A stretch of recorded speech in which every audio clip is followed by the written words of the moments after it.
Of all the things associated with Subaru, near the top of the list, besides big rear wings and gold rims and loud exhausts, is the Boxer engine and all-wheel drive. And yet, despite that last point, they're not particularly famous for being the makers of off-road cars. They do, of course, have the Tribeca and the Forester, and to that list, they've added the XV. This newest of Subarus is a crossover and promises to keep those young and trendy types happy by offering the typical mix of easy city driving with decent ability when you get out of town and onto some dirt. Being a Subaru, it has a Boxer engine and all-wheel drive. It has that typical unmistakable engine sound too, and looks that raise a few comments. Most of those comments are about the colour. It's a sort of flat orange, and together with the black 17-inch wheels, it gives the XV a lot of attitude. But painted in something else, something like white or silver, and it suddenly becomes very ordinary, and subtlety is not something for which Subaru is known.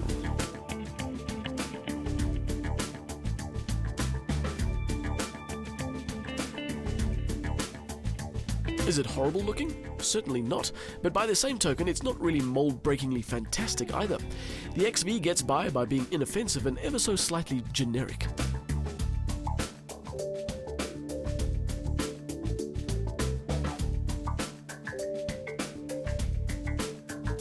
Painted in any other colour than this tangerine orange, and it's not nearly as striking, although the rims always manage to stand out.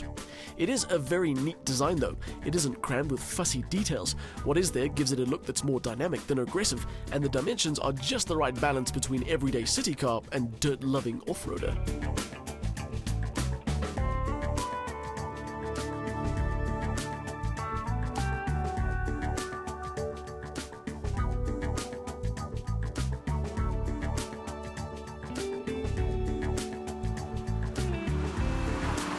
I've had this car for a while and I still can't make up my mind about this interior.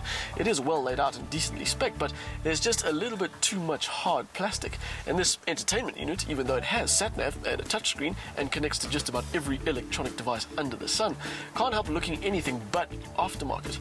And those aren't the only issues.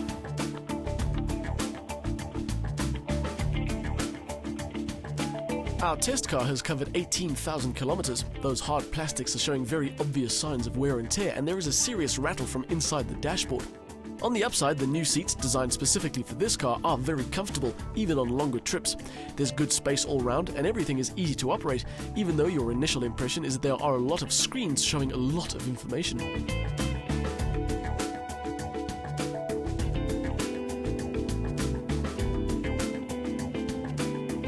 The list of standard stuff is a fairly long one. The only option you see in here is the sat-nav unit. The XV will talk to your cell phone via Bluetooth and your iPod or USB music player. There are many controls on the steering wheel, and dual zone climate control, cruise control and electric sunroof are part of the standard package.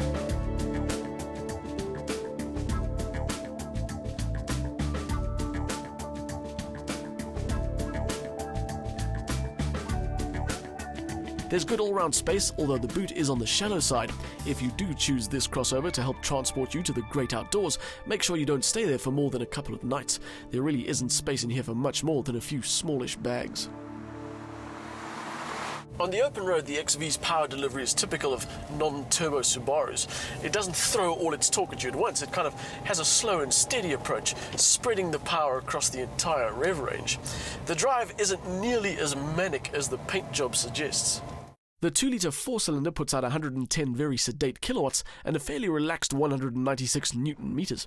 How relaxed? Well, the world's fastest sprinter will cover 100 meters quicker than this car will get to 100 kilometers an hour, and the XV has a top speed that's topped by a VW Polo. Getting up to speed is one thing, but the XV is let down by its gearbox. The 6-speed manual feels good, but the higher ratios feel very long. So that means when you're faced with an incline or you want to overtake, you're forced to drop a gear. And when it comes to gearbox choices, you're kind of stuck between a rock and a hard place. Your only other option is the Lineartronic CVT, which we've driven in the Legacy, and it's just like every other CVT in the history of the world. Not the best idea. What they have got absolutely spot on, though, is the all-wheel drive. The electronic system splits the torque evenly between the front and the rear axle, so the XV always feels composed. We're kind of used to all-wheel drive systems giving us confidence on tar, but I took this car on a road trip that included some wet and slippery mud, and it felt just as good. The electronic stability systems are also fairly unobtrusive, which means you can just get on with the fun of driving. I'd almost go so far to say that the XV feels better on dirt because it gives the car a chance to show off a bit. For everyday use, it has impressive grip for a taller than usual car, and the suspension setup is comfortable without being too soft. It will allow you to have a few thrills, this car, although it's more about safe, comfortable commuting. For 330,000 Rand, there are other all-wheel drive crossover options like the Volkswagen Tiguan or the Kia Sportage, both of which have got more power and similar spec. When it comes down to it, the XV will appeal to those people who probably don't need a lot of convincing in the first place, Subaru fans. Their brand loyalty will no doubt blind them to the glaringly obvious fact that this is not the best car in its class.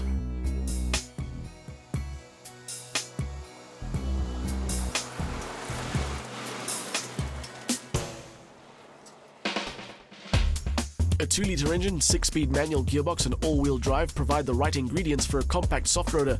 The result is a good versatility on all surfaces. We also like the modern styling, the refined suspension and the high spec level, but some rattles and scuffs place a question mark over overall quality, and the gearing is too tall.